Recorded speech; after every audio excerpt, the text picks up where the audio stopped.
Hey everyone, and welcome back to the Warcraft news, and what a gigantic week it is. We've got great design moves from Blizzard, we've got a way for you to get your alt power leveled extremely quickly, plus a whole bunch more. And I really think the theme here is that Blizzard are listening, and that's just a really heartening thing to be able to say.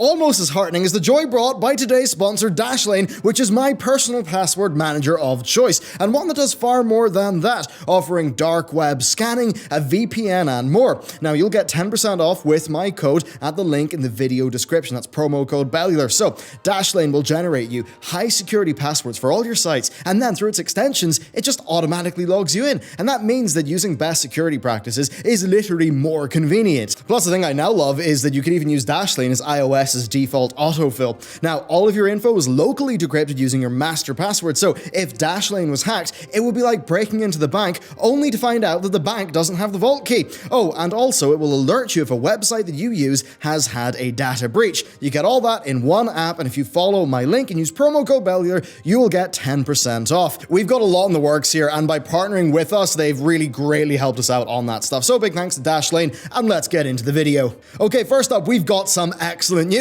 Blizzard have listened, like they've actually listened. Last week, we covered the new infinite trait, and I kind of talked about how the corrupted system and that trait would sort of dare people to grind against diminishing returns, maybe more so than ever. And given, how parts of BFA and Legion have went, I think that was a concern for many going into the next patch. Moreover, it actually went against Blizzard announcing, to the cheers of the crowd, that infinite AP grinds were going away in Shadowlands. Well, to my joy, Blizzard have announced that they're scrapping it. They are scrapping the infinite trait that we saw crop up in last week's PTR. Now, this is great for a few reasons, but first, I just think it's so refreshing. Like, I'm so used to having a design disagreement with Blizzard, on the community side, just be a years-long slog. And while this one in many ways was, its removal from, 8.3 does show genuine listening to player feedback. And here's what they had to say. We've heard a lot of feedback from players, and we agree that there is value in being able to reach a point where you're essentially done with artifact power.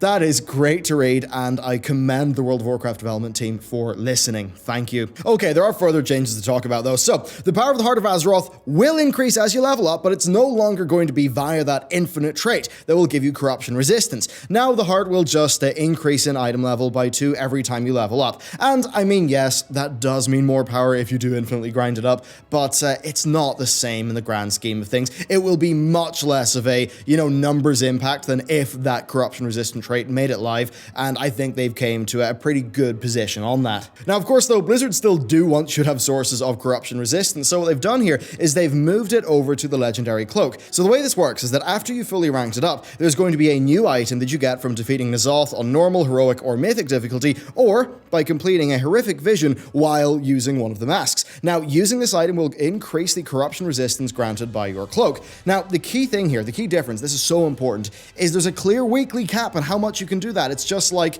the Argus, the Argus legendary, and it's going to be accomplished by doing things you'd be doing anyway. So basically, as time goes on, this mechanic will give you more resistance, and you'll be able to handle increasingly mental sets of corrupted gear. And I just think this is a fantastic change from Blizzard. I think it is one that will go down well with most players. It's a massive move in the right direction, and importantly, it actually shows that Blizzard listened. Now, take that in combination with a number of the Shadowlands changes, and I think it does signify a more open direction, though of course we will just have to see how that progresses. Okay, next, a Shadowlands story, one that's both got good and bad, for we're actually getting some really cool new toys, but there are a few concerns. Now, GAMEINFORMER did a big Blizzard issue, and as a part of that issue, well, we now know the Death Knight Covenant abilities, so I'm just going to go through them and then talk about them. The Night Fae one is that you do AoE damage, it reduces the damage done by affected enemies by 10%, and it increases your strength, so clearly great in Mythic Plus. Then the Carrion one is basically a single target version of that, right? It deals damage over 14 seconds while also reducing damage taken by 5%,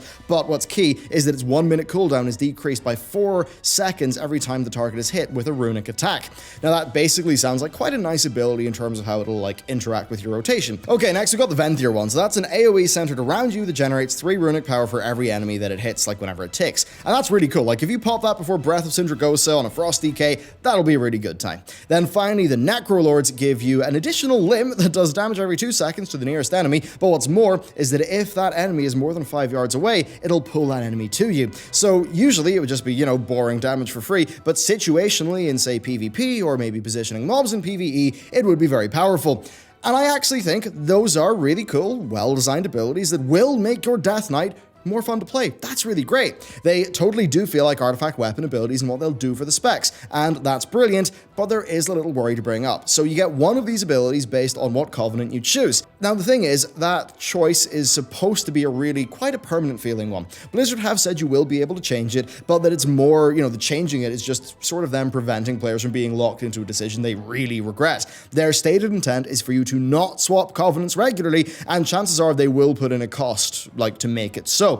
And this is to the point where Top Rating Guild Limit, one of the top rating guilds, considered rolling at 4 identical characters, 1 for each Covenant per roll. And you can sort of see that in a sense here, right? Like having DKs, chain the AoE damage reduction, or maybe having loads of the CC one, that could be extremely powerful if you are trying to eke out that last bit of power needed for a world first kill. Now here's the thing, that Mythic Raid example, to me that's just not a realistic gameplay scenario for the majority of the player base, and I think that if WoW was balanced specifically around that, then it wouldn't really be as good. I think that RPGs are just not perfectly balanced, and I think the sacrifices needed to make them perfectly balanced in many ways would kind of ruin them. So I want to draw a line in the sand here. I don't advocate for a perfectly balanced game. I think that in doing so, things would be clinical. Indeed, I think the competitive raiding dungeons in PvP, I think they're a happy accident. One that you should definitely cater to a bit, but I don't think they're a design goal. I think the design goal should always be to create the best shared world RPG experience while maintaining an acceptable level of balance. Now, that said, I also do think things can be pushed a bit far, and in this case, I think that player agency and character customization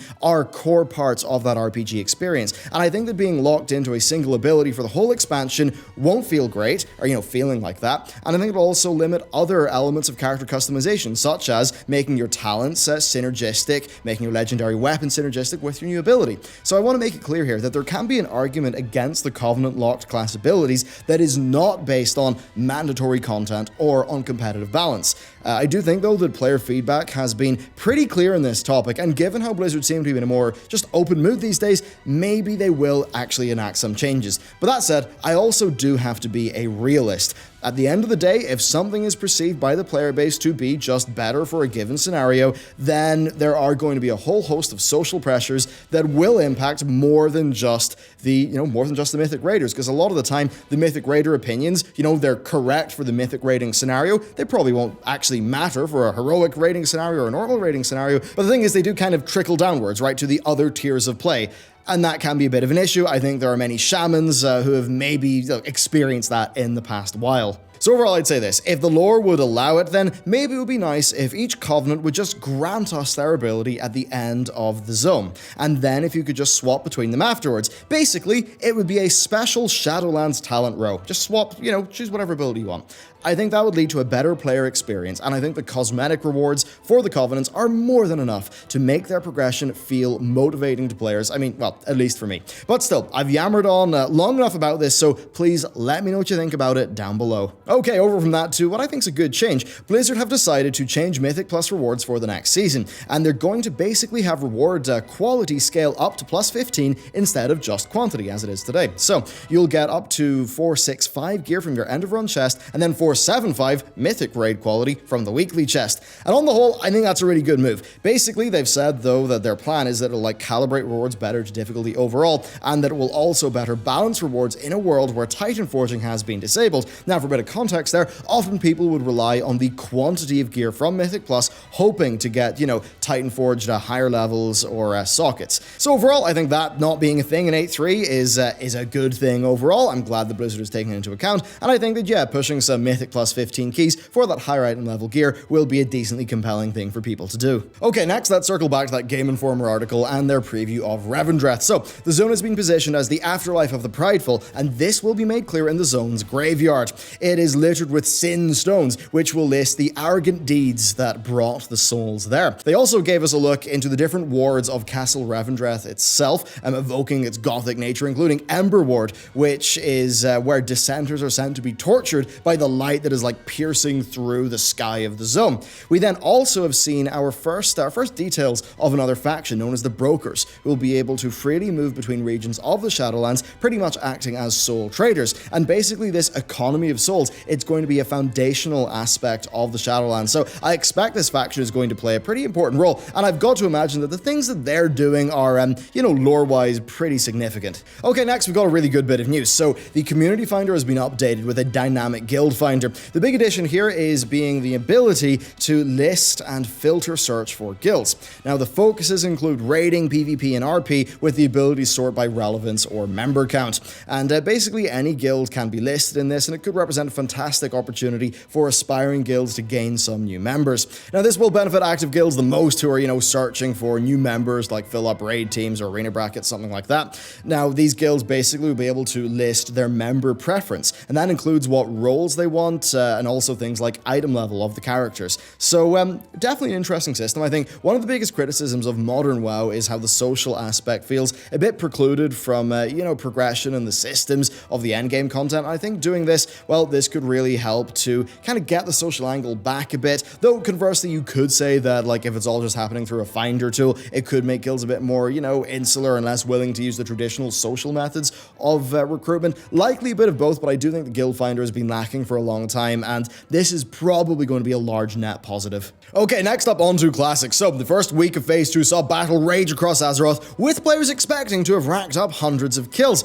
But when US servers came back online after reset, it was discovered that honor ranks had been calculated incorrectly and that many kills had not been taken into account. Now, a blue post reported that this was likely a caching issue and that the devs were investigating. Now, they explained by saying it's confusing because the honor pane is pulling data from multiple sources, each of which is cached separately.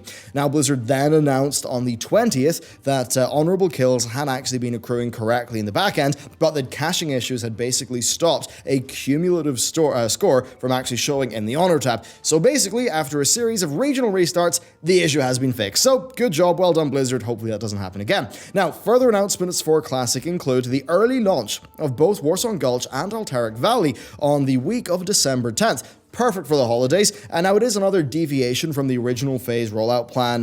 Previously we saw, say, Moradon actually release a bit early. Now, further to this, it's also been announced that both the Darkmoon Fair and Blackwing Lair will be seeing an early release, expected to arrive in the beginning of 2020. Now, this can be taken as the phase system not being fit for purpose, but I think a more favorable reading, and probably more realistic one, is just assuming that Blizzard are dynamically releasing content as per the needs of the player base just to keep it fresh. Alright, so KORRAK'S Revenge, as it turns out, is pretty darn good for leveling. It's actually kind of interesting because a lot of it is percentage of a level based, and that actually means that the gains on low-level characters don't seem that great. Now, for an actual real-world example, well, we got a 112 Demon Hunter to level 120 in 2.5 hours. Now, that's using a full heirloom set with 1 ring plus an anniversary bonus. Now, there is a little bit of variance in this, like a Warlock ended up taking us 3 hours, but you kind of get the point here. Now, you get 100% of a level for winning, 50% for losing, and then 3% of a level per minute just for being in the battleground. Then the dailies also give you a bunch of XP, and it just makes this a fantastic way to level up some alts. Now, you can actually level faster via questing at the lower level ranges, but especially for like BFA, this is a really great way to level up. Next, we got a strange one. So Blizz have announced that the Caravan Longboy is going to be retired to the black market auction house whenever Shadowlands goes live. Now, they didn't offer an explanation, leading many people to speculate that it's a FOMO cash grab that is trying to get people to drop money on tokens. And I mean, could it be that? Yeah, it could be. The mount, does cost hundreds of dollars worth of tokens, though do note that, like each token, that's only an extra $5 premium for it being a token, but still, I mean, they could do that. It would certainly be a strange move. I'll say that much, but it is possible. Given the outcry, though, I mean, I think they'll issue a response. I think the problem here is they just arbitrarily made this change. They didn't really explain why. They could have talked about how how the mount serves as, an anti-inflation measure for gold, and maybe they're changing that, but they did not offer an explanation, and in the vacuum of information there, it's only natural that speculation will happen. We've then got some great news. Blizz have announced that the legendary transmog change is coming in patch 8.3. Now, this is great news, of course, but I'm still just a little bit salty that the only character that I've got a Warglaive on is my Hunter. so not particularly useful. Okay, next, let's go on to 8.3 stuff. So on the topic of corruption, Blizzard have actually moved the flat damage corruption debuff up to 80 corruption, and they've introduced a new one that's dodgeable at 60, as well as a revamped UI. Overall, it seems like they're just going to open up a little bit more corruption play with that, as creeping death really, I mean, it seems to be the hard cutoff for many, so that's a rather interesting one. Then Blizzard have also done something that's curious. Now, they've said that your best Azerite trait will be on all Ny'alotha raid gear. That's Azerite gear. Now, the intent here seems to be that raid gear will always, like, be king, but I think Blizzard also just want to minimize, like, Azerite gearing as a thing you have to do. But that said, as Wowhead rightly pointed out, what Blizzard thinks is best may not be best. Now, that could end up being a significant problem for many raiders who probably don't want to be chain farming Mythic Pluses in the hopes of getting, like, you know, their base bit of Azerite gear. I mean, Blizz clearly don't want that to happen, right? Like, you know, it's the kind of thing that happens normally. This change, if it actually worked in theory, would sort of shut that down from happening. But if Blizzard's theory crafting is not spot on, then yeah, it's not really going to have the intended effect. So it's a bit of a curious situation. So there you go. That's it for another edition of the World of Warcraft news. We've got a lot of, I think, very good design changes. Yeah, we've got a bit of discussion going on with the class situation, but I think through the beta we'll probably get into a better situation with those class abilities and the covenants. And then, of course, in the meantime, a really good way to level up your characters. And actually, being realistic about this, I mean, I'd say this is likely your second best chance to level up fresh characters to get ready for Shadowlands, if that's what you want to do. Chances are the Shadowlands pre-expansion event will have a big leveling component. I think they actually teased that at BlizzCon, if I remember correctly, but certainly right now, the going's good, and this anniversary event's going to last for a really long time. I know that, like, in the office, like, I'm going to get my Hunter up to 120. I've got my Horde, my Horde server in Draenor, which just has a whole bunch of 110s. I'll probably get a few of those up, and I know that Matt is probably going to be getting most of his characters maxed. So yeah, that'll certainly be a lot of things to do. Anyway, that's it for me. I hope you enjoyed today's episode, and with that, I will see you next time.